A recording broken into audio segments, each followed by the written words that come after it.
What's going on, people? Welcome to the exclusive interview with James from the Muppetiers, where we are going to dive into the detail of Sir Jim Ratcliffe's official status as a partial owner, the interview that's breaking and breaking a lot of people on Twitter at the moment, and such memes, which we'll get into, and much, much more. So smash a like on the video, subscribe to the channel if you are new, and if everyone can get the Qatari flags with RIP trending, that would be absolutely fantastic. So yeah, and also get in the comments section, and we'll try and get to your questions towards the end of the show. Hello, James. Hi. How are we doing? Hello. Good. It's a good time. It is funny because every time we have done these and scheduled them, every single time we've had some big news come through through usually the owner front on the back of it or right ahead of it. It's been good. It's been good to do that, to get on here and talk about it. I'm not a superstitious, and I know Sam isn't the kind of superstitious guy, but it seems to happen just every time we do it. Coincidental. I don't know what it is. Something in the air. It's either just before or just after. Yeah.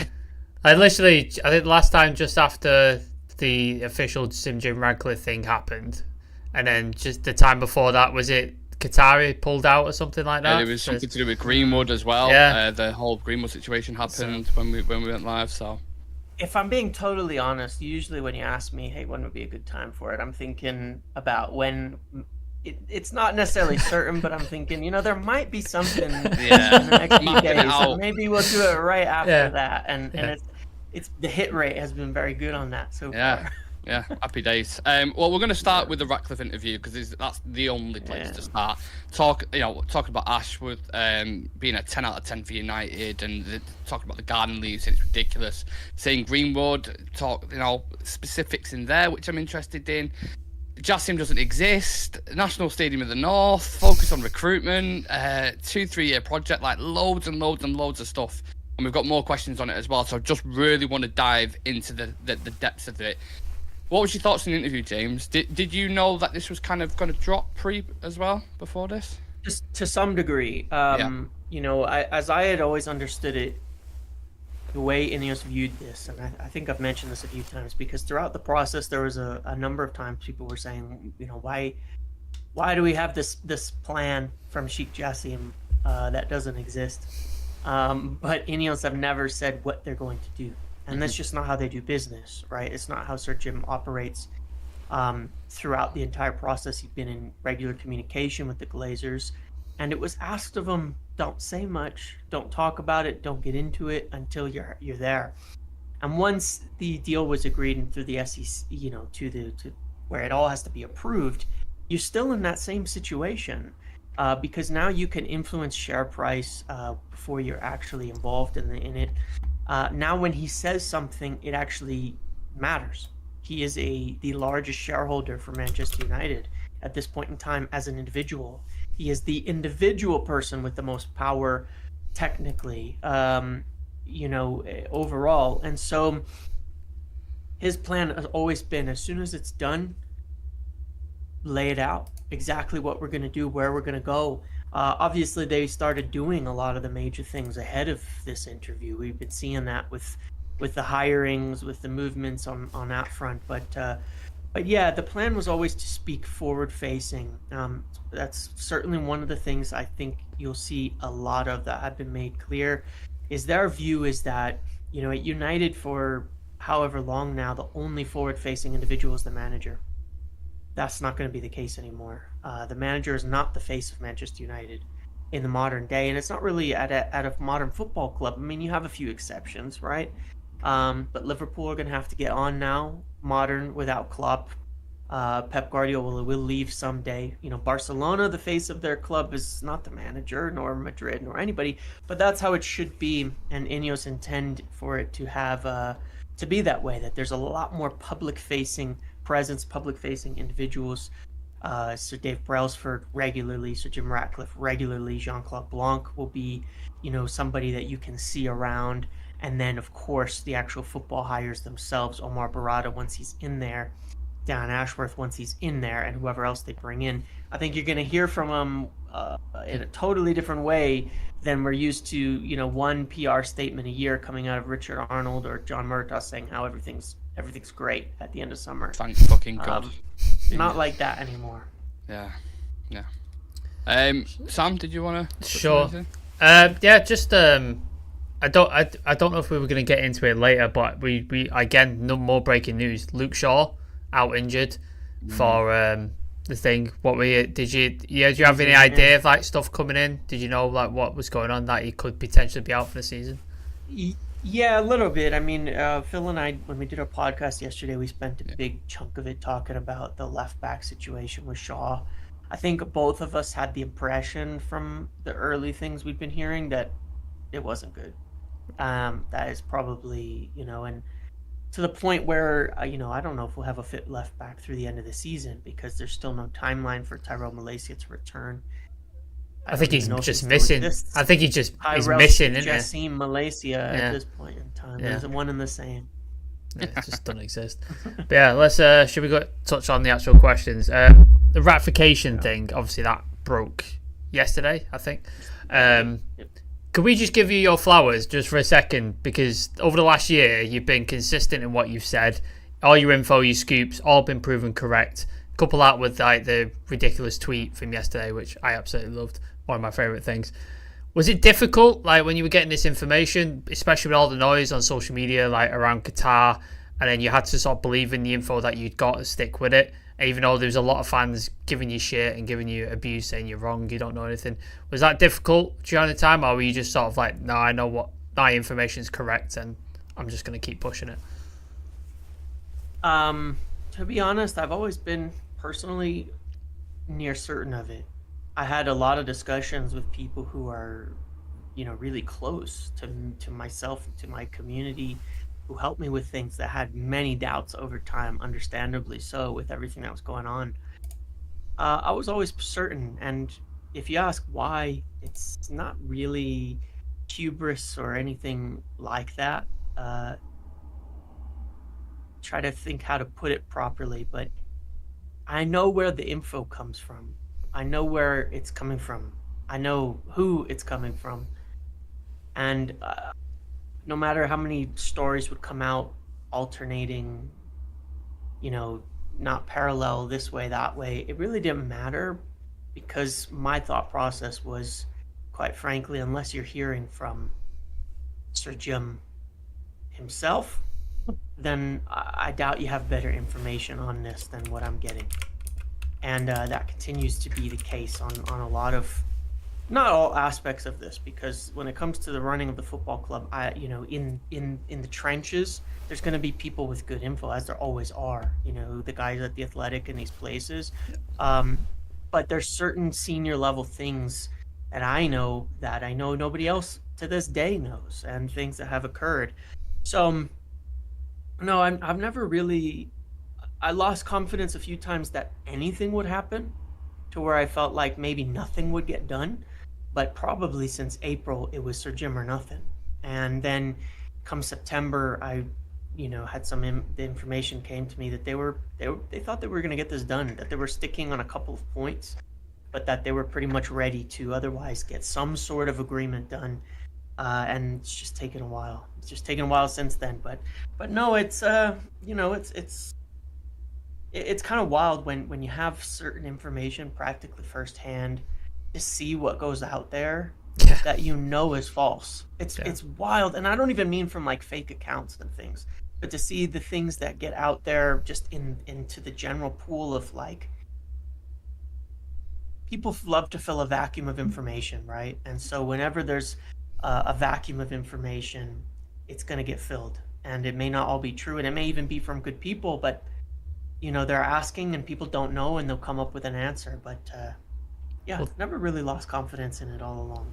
There was that, was it the kid in Swansea who had like 35 followers, and he ended up being in a publication, like a legit journalist publication. So it just sort of proves your point that someone random can put something out there and it gets picked up by the press just because they want to have something to put out there. So yeah, don't believe anything you read on Twitter. Well, most of the stuff you believe on Twitter, because it's mostly full of shit.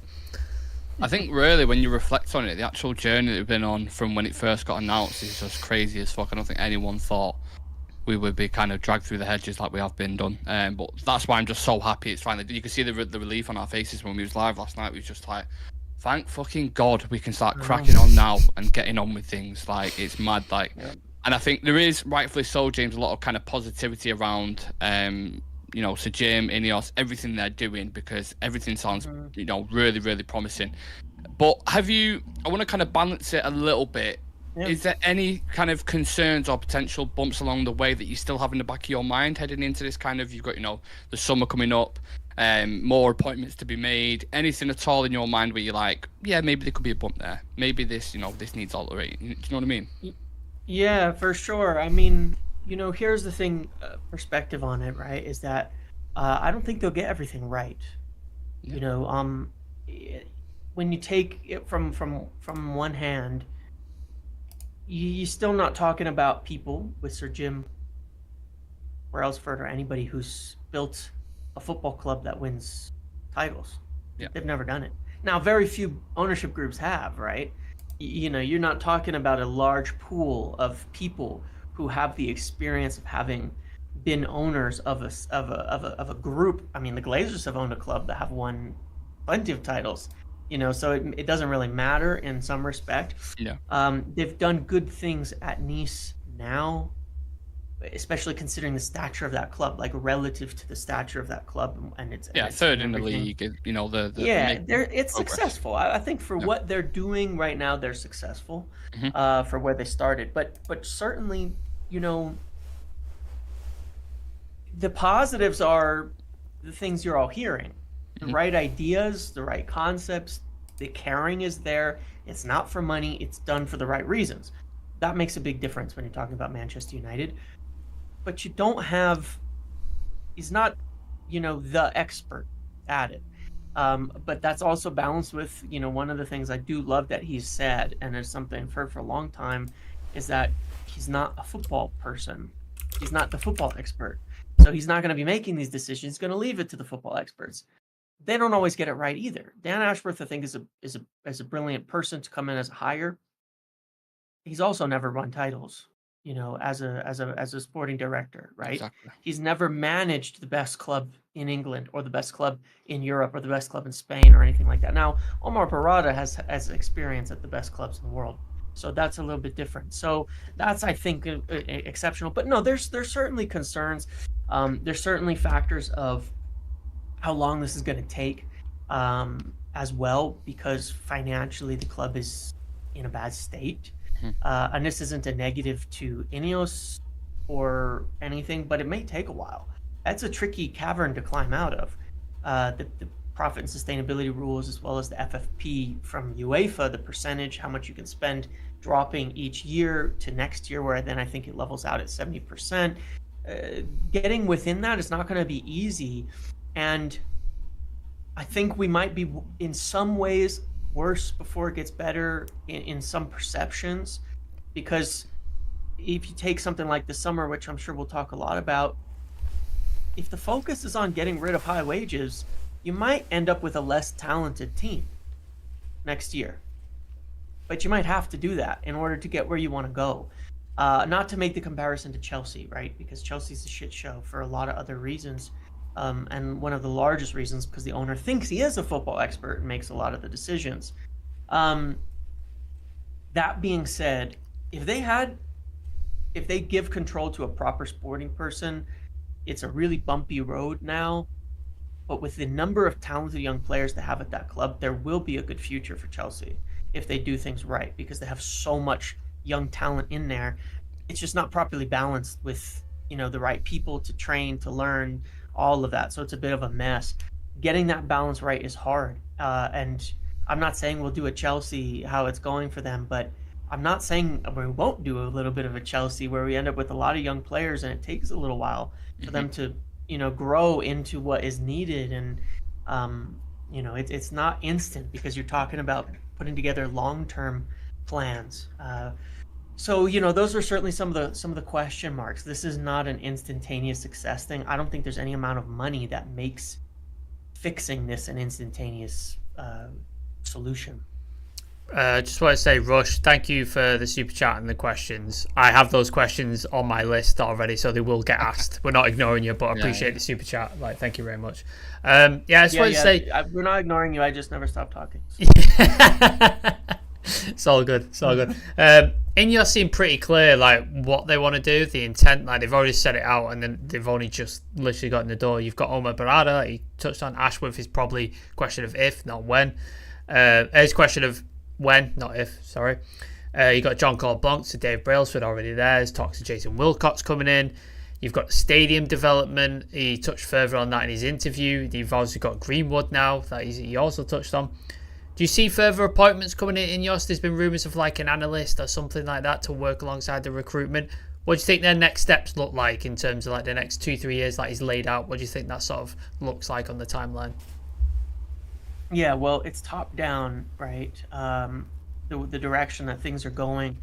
You have the board, which is people who are already in Ineos, appointing Jean-Claude Blanc to that. You've got the CEO. You're bringing a sporting director in. And then like you said, populate the key roles with people who are best in class, and you kind of do it at the top down. Not have the coach reporting to, fixing the sequence of steps to be in the right order, and that is a top down, type of way of appointing people. That's usually how it works. There was some kind of quote that I was looking for, but he talked about how. Let me find it because it's quite telling in line with, with everything that you want to do. He's talking about, building, properly deciding, on the styles of play and how you work that through so that you're not kind of oscillating back and forth, because, that's been one of obviously the exact major issues that you have with United over the last many years. From manager appointments, from decisions, from recruitment, from everything. You look at the style of everybody: Louis van Gaal, Jose Mourinho, Ole Gunnar Solskjaer, Erik ten Hag.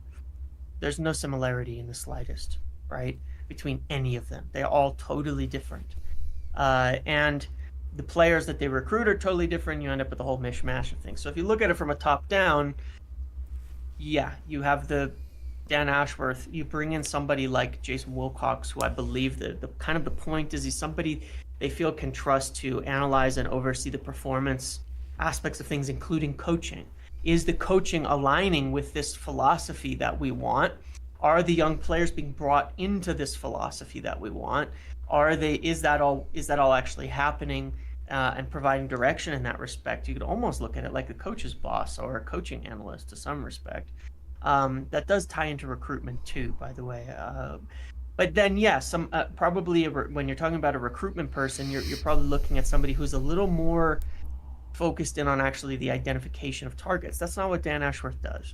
He knows a lot of people, he knows a lot of stuff, but that's not really been his job.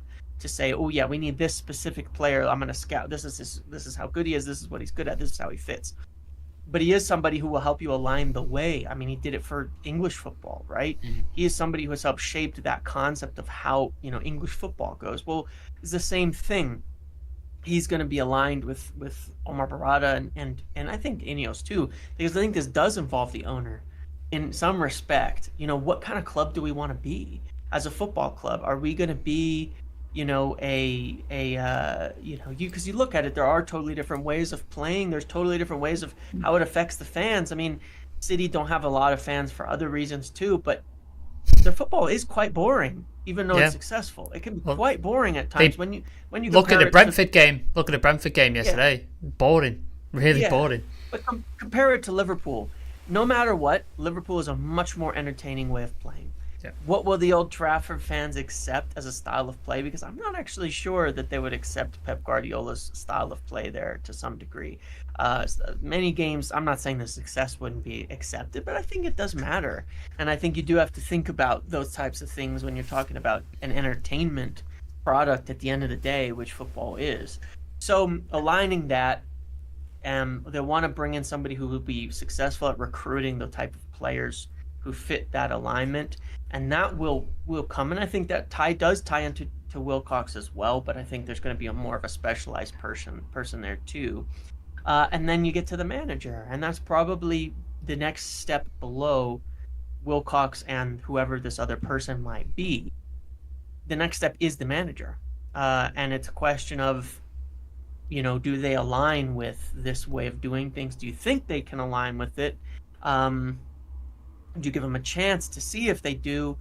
But you probably already kind of know whether they do or they don't, right? In terms of how they want to play, how they want to coach, and make a decision there. So I think those are probably the two remaining questions up in the air at the moment, appointment-wise, is a more specialized recruitment individual, and then come the end of the season or closer to the end of the season, the manager, and if they fit within this structure. Absolutely. And of course, the stadium's going to be a big talking point. It's one of those kind of... It feels a little bit like a sensitive topic, because certain people have absolutely heart set on the fact that they want to stay at Old Trafford. Memories there, been there with partners who've passed on, and they've been there with dad and all that kind of stuff. And I absolutely get that sentiment. People have got their ashes spread there as well, people who've died. So I completely understand that. From your perspective, at least, James, is it the most logical, do you think, building a stadium maybe in the same location? Yeah, I mean, personally, from an outside perspective, and I have said this before, this is very much my opinion, not being a local. I wouldn't assume in any sense that what I am saying is right, but it's just a perspective. If you wanted to end up best in class at everything, given the way modern football goes, revenue is obviously vital to that, right? Yeah, exactly. How you can get the most to get the most revenue in there, and I think that the best route there is a new stadium. I think the best route there is a new stadium to say. As it's kind of stated, the Wembley of the North, where you can hold other events, where you can hold a lot, aside from huge capacity, where there's so many more avenues for revenue to come in, for income to come in, because it's not just the events and the things like that, but the commercial opportunities in terms of sponsorships. Why does anybody want to sponsor Why does anybody want to sponsor Old Trafford? It's just a football club. There's nothing else that's going to happen there. There's no other exposure. I mean, no offense to it, of course, right? But you already have your football sponsors. You already have that essentially revenue stream, so you're just diluting it when you're trying to get more sponsors involved in that. There's only so much you can do, right? But if you have other things and it becomes a hub for entertainment in North England, then that's great. To me, then you have a lot more opportunity to open it up for sponsorships, for events, for activities, for who knows what else, as well as things that can be held within the stadium. So I think it's the best case scenario is, from a financial perspective, is that, you get a new stadium that is capable of doing all of that, because I don't see how that happens at Old Trafford no matter what. Yeah, there's. I think they released a sort of statistics things on match day revenue, and I'm pretty sure Spurs is at the top of that right now. And you just see what they've done with that stadium. Obviously, the trophies haven't come with it, but the match day revenue in the stadium, if you then couple that with the ongoing football stuff that we're trying to do, I think that then combines together. Also, don't forget about the pints that poured himself. Oh, Nick's obsessed with that. If that happens in New Old Trafford, you're set then. You're good. Yeah. Just serve decent food to be a fucking start. Yeah, like me and Nick as local lads, like we're from Manchester, born and raised in Manchester, so it is going to be weird going to a different stadium. But if it's on the same site, it eases it a little bit. Yeah, eases it a little bit. But there's been a lot of talk as well, like about sort of Sir Jim possibly buying further shares like down the line. We talked about it last time briefly. First refusal, it should the Glazers thing, and then it has to be sold at the price he bought it for previously, etc. There's been a lot of talk of, do you think it's going to be, this is the end in sight now, like the Glazers are on their way out of the club, whether that's in 4 or 5 whatever years? Do you think that he ends up buying the rest of the shares, or do you think this is just sort of a temporary thing where they've done it to get the money in? Or do you think when you now see the Glazers out in sight, do you think that's where we're heading to? I don't think he'll ever be satisfied with what he has right now. I think that it's going to be very hard to get all of them out in the short term. And I mean short term, like the next 3 to 5 years. I do think, when you look at like the comments, even that Sir Jim made, obviously he's going to say nice things about people he's working with. Yeah. You have to. It's totally understood. But he's obviously always talking about Joel and Avram, right? As a two. We all know those are the only two that are technically involved, even in the slightest, in the ongoings of Manchester United. I think it's very likely you see a situation where they make an agreement that would allow him to buy, the other siblings out in the future. But they will have to make a new agreement. The thing that did 100% happen is they were attempting to figure out how to get that all guaranteed as a way that he could buy further. And they were in agreement with it, to be clear. The Glazers were in agreement with that. They did not shut those talks down. They did not push those away. They were in agreement. It was the legal threat from the minority shareholders and some of the concerns that were raised to the board about it that prevented that from actually progressing forward, not the Glazers. And so even though the agreement isn't there now, everybody wanted it, essentially. So, sure, people could change their mind in the future, but from a financial perspective for the Glazers and from a general perspective for Sir Jim, it makes sense to revisit it in a year, in 18 months, and let's say do this deal again, and buy out the next chunk of things. And I strongly, strongly believe that is what will happen.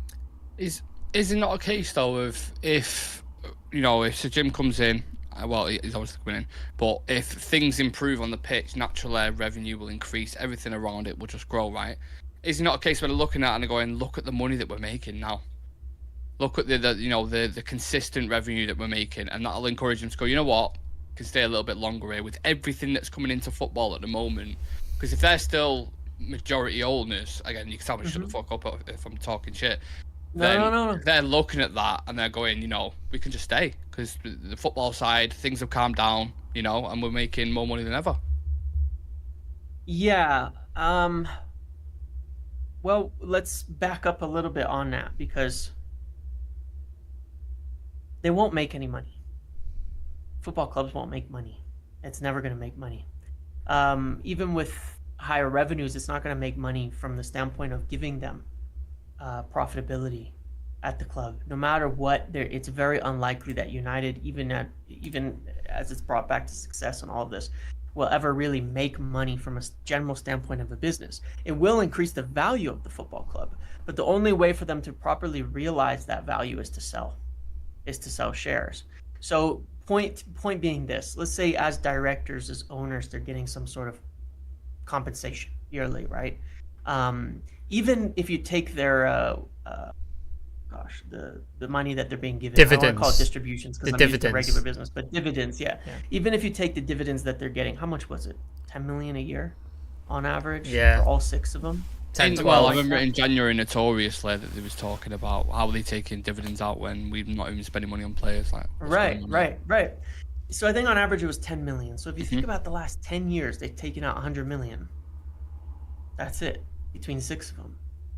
What they just sold, they're not going, my point being, it's going to take them 1,000 years of dividends to make the kind of money they could make by selling the shares. So for the 4 siblings who don't particularly care about the club in any respect, because believe it or not, Joel and Avram have a little bit of an attachment to the club. It's not necessarily a positive, but they do have an attachment to the club.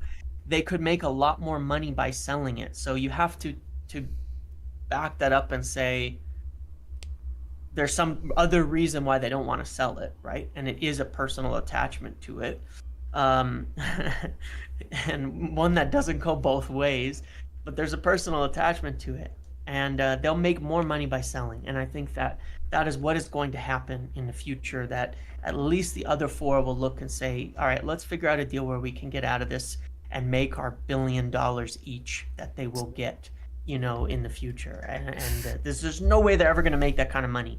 2 or 3 million a year in dividends per owners, they're never going to make it. If the other 4 sell, does that make Sir Jim majority? if the other four sell. Yeah, of course. If he buys all, I mean, he only has to buy 2 more to become the majority, I think, based on the size of his current thing. It's obviously all about how it's structured. Is it how the shares are sold? Did Joel and Avram buy any of them too? It'd have to be an agreement between the Glazers. They couldn't just go one by one and sell them off to Jim. They wouldn't be allowed to do that. So it's still going to require the same kind of group discussion, and that's why I would say you see it happen probably in a similar context to what just occurred. Another purchase, that dilutes the shareholding of the Glazer family, results in, a further step into it. But I know people don't want to hear it, but I wouldn't be surprised if Joel and Avram are around a long time as part owners of this club. I don't know how much it matters. I understand from a mental standpoint that it matters, but from a real standpoint, I'm not sure that it does. Yeah, speaking of attachment to the club, obviously Joe Glazer was the reason that Anthony Martial is still here. Cause was it Jose who wanted to sell him? But Joe Glazer is his favourite player, apparently. I'd take that for what you will. Yeah. Summer window. Do you think it's going to be a bit of a different window? Do you think there's going to be a focus more on outgoings? Because you spoke on it earlier, as players on high contracts, a lot of money, and the FFP, sustainability, profitability rules are sort of something that's coming for us. Do you think United fans should be prepared for something different after the last couple of years of like Richard Arnold and Murta and Woodward, that kind of stuff? Do you think something different this summer? Sure. I mean, I think there's 2 major focuses, which is one, clearing out high wages of players that don't have a long-term future at Manchester United.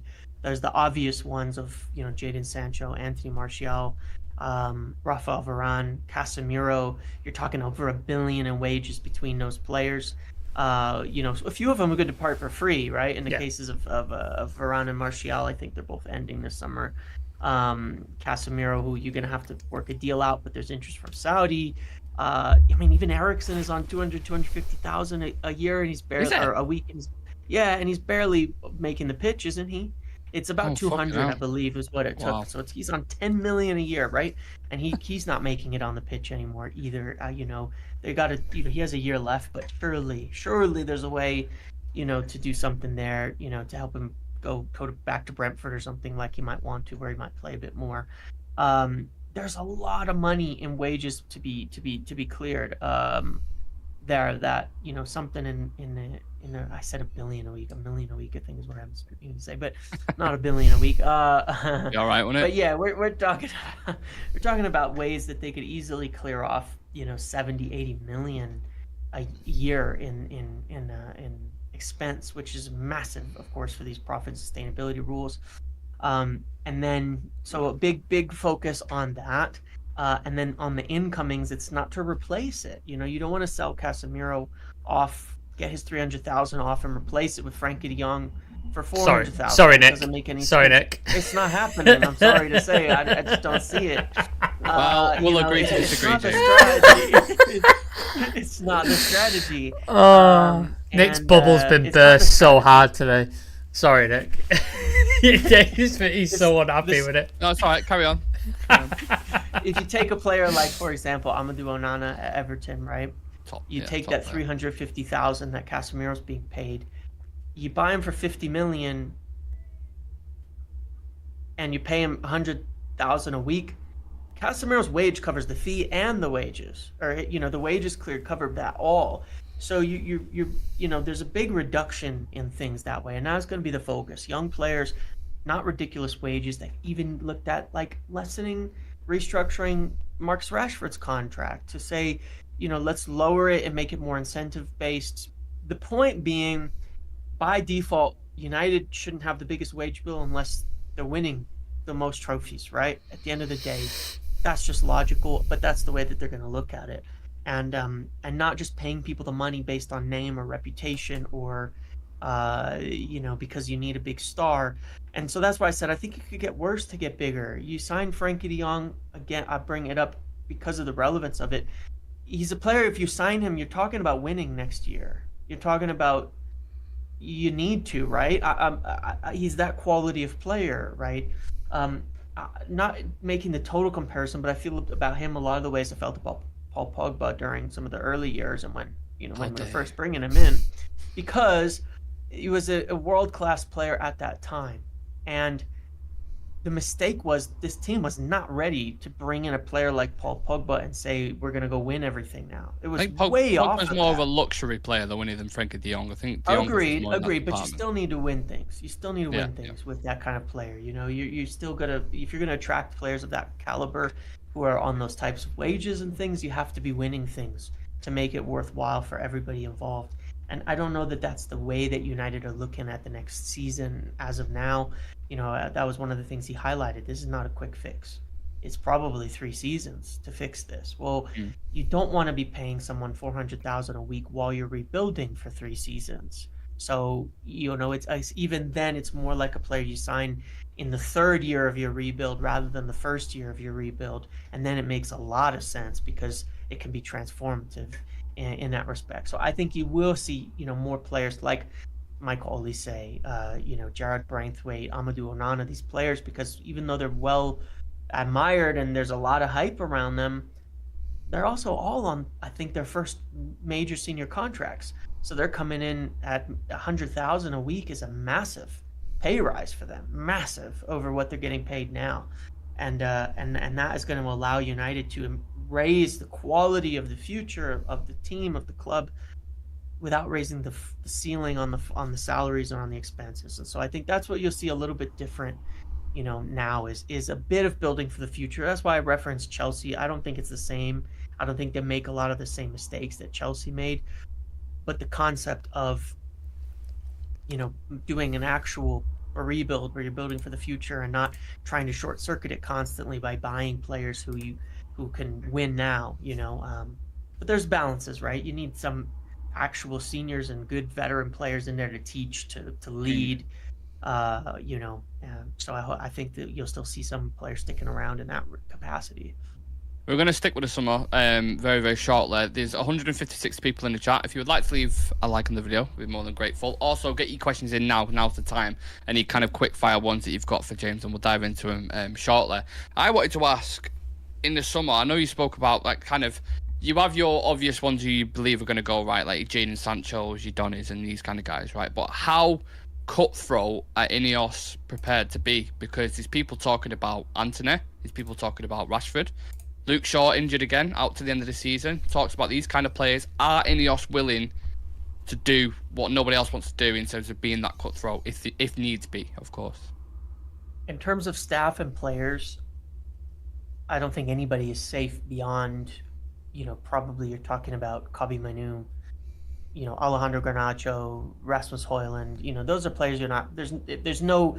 It would be a huge loss moving those players on at this point in time. It's because of their huge value, good wages, good contracts, all of that. Beyond that, no. I mean, I don't think they'll sell Marcus Rashford for what it's worth, just based on some of the aspects of why they'd want to keep him around. They have a huge desire. There was some stories about it, and it is true. They do want people who are successful in English football, on the pitch and at the club, because it is a different animal, and you can't sell all the players who performed in the Premier League. And dips and forms, rises and forms, all of that. There are not that many wingers who have scored and had 20-goal seasons in the Premier League. And what do you have to spend to replace is the other factor, right? And at that kind of position, especially up front, you got to spend a lot of money to get forwards, who can come in and score in buckets, in goals. That would be a guaranteed improvement over that.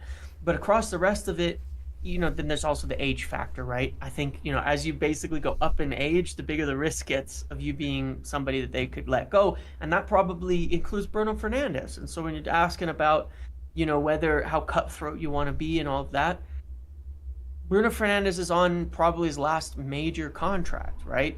For his age, when you look at it. At the end of this one, I doubt he's going to be as valuable as he was at the start of this one. He's played an absolutely ridiculous number of minutes, and anybody looking at it will say at some point that load is going to catch up to him, even though he's like the most unbelievable Iron Man I've ever seen in crazy, football. isn't it? From minutes and lack of injuries and everything, it's unbelievable. but every day you're rolling the dice moving forward with how much he's played at every level of competition. It's insane. You have to move off that reliance to him. And so, yeah, if you were, again, I look at the situation of, not to debate his quality, there's obviously a lot that can be debated there. But when you look at it in a situation of, if we're starting to really rebuild this, and it is a 3-year project, is Bruno Fernandes going to be there in 3 years? Is he still going to be the player that can be at a level where his wages, which are, I think, deserved for the level he produced for United, but will they be, is that the right level of cost, wages, etc. 3 years from now? Maybe not, maybe not. And then, and so if there is an opportunity, I don't think it's like, oh, we're talking Bruno Fernandes around Europe to sell him. If there's an opportunity to recoup a large amount of money, which he's at the end of his the signing, it's been, I think, 4 years now, right? And so, you're going to win big on FFP if you do sell him, because there's going to be a lot of profit in it. And you get the wages off. If an opportunity like that came up, it would be certainly not cast aside, without thinking or anything like that. So, I think you could see, I would just say, don't get attached to practically anybody. Aside from a few of these younger players coming up that logically it makes no sense to sell, but, the center backs, I don't think, frankly, any of them are safe. I mean, Lisandro Martinez is certainly the safest, but you also have, with his injuries, mostly because there'd be no value in selling him this summer either, too, by the way. It wouldn't really make sense, but we shouldn't. He's a fantastic player, transformative when he's healthy. I'm sure he'll be fine. But yeah, I wouldn't get attached to practically anybody at the United team right now. Not that I think most people are overly attached to a lot of the players outside of the 3 I mentioned, Garnacho, Højlund, and Kobbie Mainoo, simply because, we've kind of been through it with the rest of them for so long that if we had to move on and make changes to get where we need to be, then so be it. Yeah, it's about 3/4 of that team that if they went, I'd be like, I'm not that bothered, to be honest with you. But yeah. Sam, do you want to dive into the questions? Yeah, chat? Any quick fire ones? Yeah. From Dino and Rush Mainu, any news on strikers or centre backs coming in? I mean, there will be. In terms of the names, there will be. And the names, I think, are solidify once the targets get in place. These people we're talking about, recruitment targets, because they're going to adjust. They're going to change. I think when Sir Jim says they're still debating on the style of play, I don't think they are. I'm sure that's decided. I'm sure that's why they got Ashworth, because they think he's someone who can organize that. I'm sure they've already told him what they want, and that's why he already quit essentially his job at Newcastle and said, all right, cool, I'll be the guy to run that. So I'm sure that's making its way down. But the final piece of that puzzle, Wilcox, recruitment person, is needed in order to solidify those names. But I think we have seen a lot of the names from especially the center back perspective that count. Like I said, I think Gerard Braithwaite is one keep on top of the list for just he fits all the bills for what you will want there. There's some players in Portugal. There's a few others that I think are worth mentioning, but at Leverkusen, and so I think these things could will solidify probably when the next appointment gets made. Striker wise, that I think is very up in the air. I don't think fucking anyone knows. Strikers. You could look at the wing side and say, they're gonna go for someone on the wings, but that thing about Matthias Tell. I wouldn't really bite on it at the moment. His agent is a bit of a mess, and I mean that. Like, what's bite on it at the moment. What's with his agent? Like, what's going on with his agent? It's just there's just agents who there's just agents who, like, when these stories come out, especially when they're coming from Germany and these other places, you can't believe a word of it. You just can't. You really can't until it comes out from someone on England side of United actually making contact. Yeah, I think it's not the way it's being presented at the moment. I think I've certainly, some like admiration and probably have been little minor things, but but it's not the way that it was presented in that story for sure. Fair. And I wouldn't expect too much of it at the moment. I mean, it just would add to that. When's the last time Bayern sold a good player? Yeah, we've been through this before, haven't we? We've been there. I don't believe it for half a second. Yeah. Is Julian Ward the favourite for the recruitment position you mentioned, or if not, who do you think is the favourite for that position? I feel as though Julian Ward has been ruled out, if I'm not mistaken. I had heard not so much about it. I think Laurie Whitwell, The Athletic, I think in one of their articles pretty recently, they pretty much ruled him out. I'm still keeping an eye on Dougie Freedman. I've had really, there was some good journalists who report about Dougie Freedman in the beginning of this process. He's somebody who's at Paul Mitchell's not somebody who wanted to take this more minor specialized role, but I think it's a proper step for someone like Dougie Freedman who's at Crystal Palace that this would be a good movement. And I think it aligns with the focus when we're talking about young players and identifying talent. He's done an amazing job at that. I mean, they've picked up really good players. You look at Guehi, Etse, Olise, Doucouré. They've picked up some really good players for really bargain. And I mean really good players. And they will continue to, I would take any of those 4 players at United right now. AE especially, I'm a big fan of. Yeah, and I think that is a, and then there was the connection with Sir Alex Ferguson and all that. Yeah.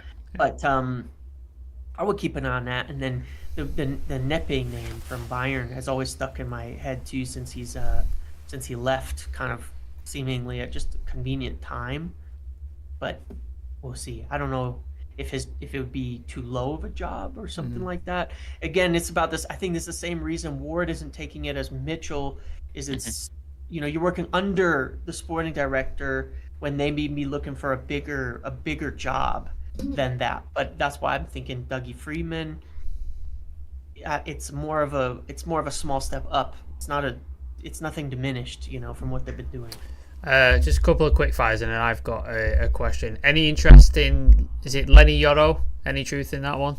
Yes, there is. Yeah, I don't think we'll get him. I think he's man-made for Real Madrid, but yes, absolutely. He's definitely observed by scouts and such as like probably one of the best center backs in Europe for the future, and so of course he's going to go to Madrid. But now, maybe in a few years we won't be saying that anymore. But still, today I think because Madrid are lacking quality players right now, aren't they? They're severely lacking quality players. Such a struggle. I can't imagine. But at centre back, they do need some players, don't they? I mean, They're buying Kylian Mbappe, and they've got Jude Bellingham and fucking Vinny Jr.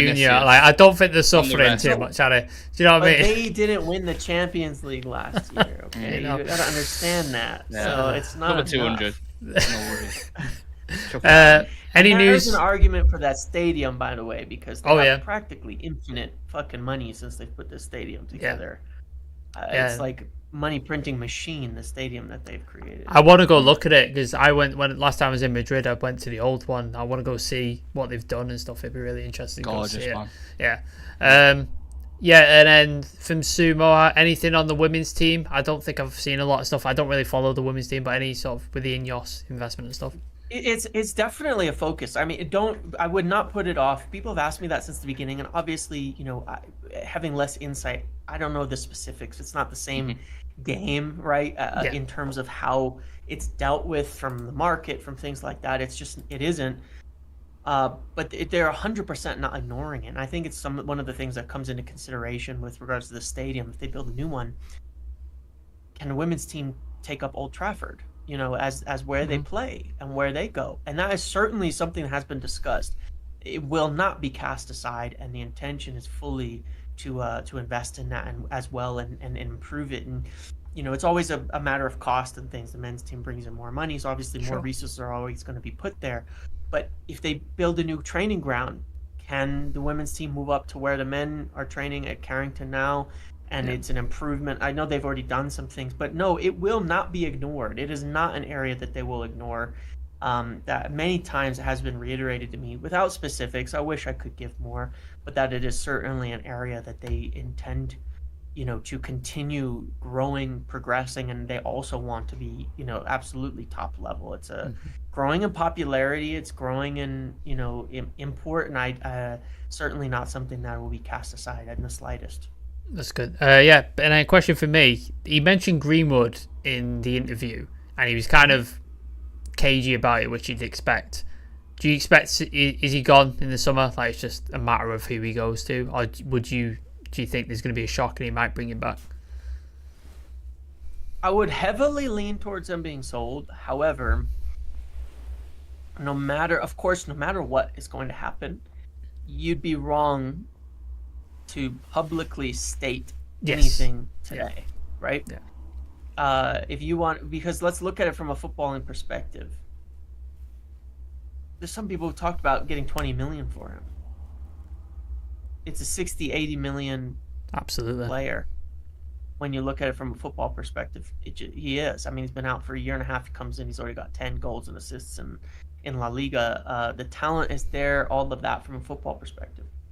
United should get what they can get out of it, and they should, maximize that.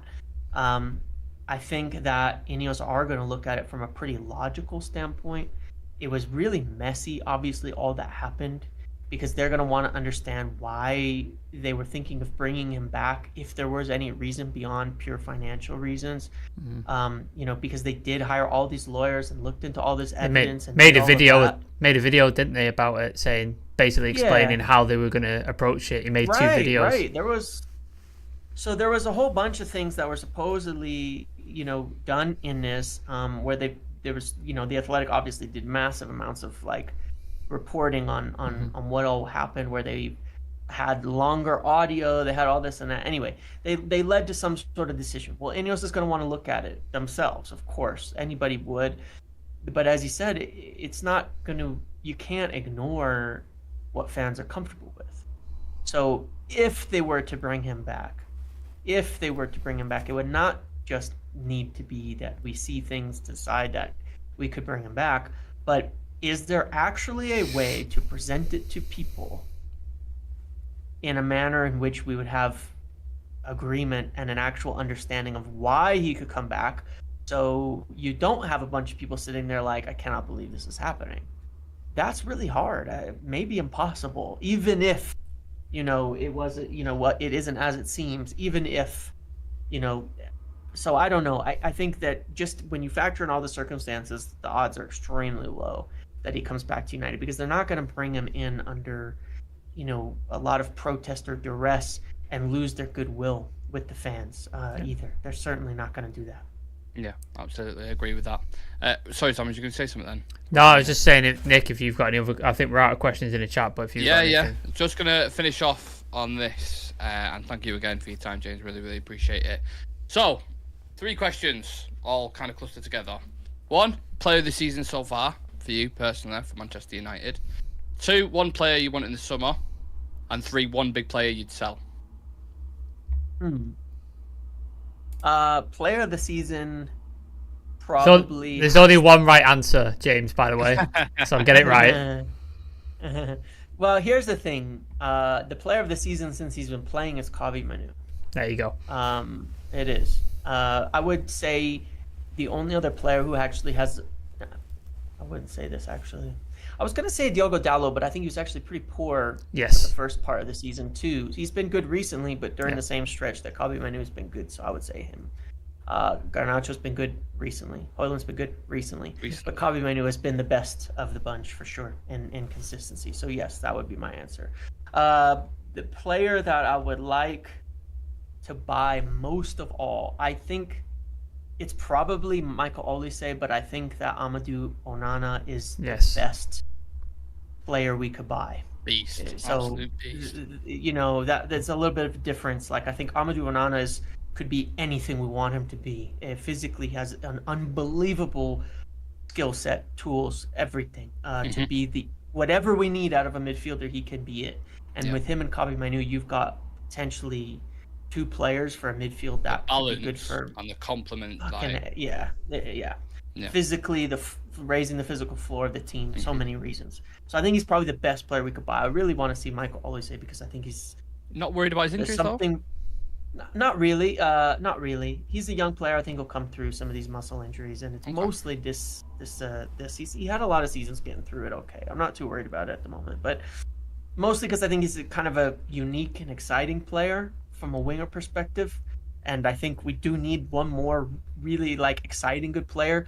but you have to balance it because you have Rashford, Højlund, Garnacho. You don't want to you need to bring in somebody who has time to develop too, but who could be top level, and I think he fits that. But I think Amadou Onana is the player you bring in. He can play right away and become whatever you want him to be, and change things. And the biggest player to sell for me is Casemiro, 1,000%. I don't see any value in keeping him around. Wow. And I really like Casemiro, but I just don't think that he fits what we want moving forward. I think he's probably a bit past his best, and I think that from a financial perspective, it makes a huge difference to the club overall. So, and it's a weird question because he's one of the players I actually like more than most of our players. But when I logic it, it makes the most sense to sell him out of practically anybody in the team. I could sit here and debate about Casemiro for the next half an hour, but we'll let you go because honestly, I love Casemiro, but I agree with the financial side of things. I absolutely get that 100%. Look, James, as always, very informative, very fun to do shows whenever we can, and we'll be obviously keeping an eye on your podcast with Phil. And is that weekly? Is it once a week? Yeah. So on YouTube. So obviously, for any of the Real Reds community, make sure you do check that out because that's extremely informative. Any kind of detail you want to know is on there. Check him out on Twitter as well at Muppetiers. And thank you for coming on, James. Really appreciate it, man. Of course, thank you all. Yeah, Sam. Anything else you want to add No. before we head off? Cheers for coming on, James. Appreciate it. Follow all the socials; they're above my head there. Check us out. Be a show tomorrow, preview Friday, and then match preview on the weekend. Come and check all that. I'm working on 2 more guests as well, so there's probably 2 more guests either this week or next week, but keep those because they will be happening. That's the one. You're all a bunch of legends in the chat. Appreciate every single one of you, and we'll see you for tomorrow's show. Take care. Peace.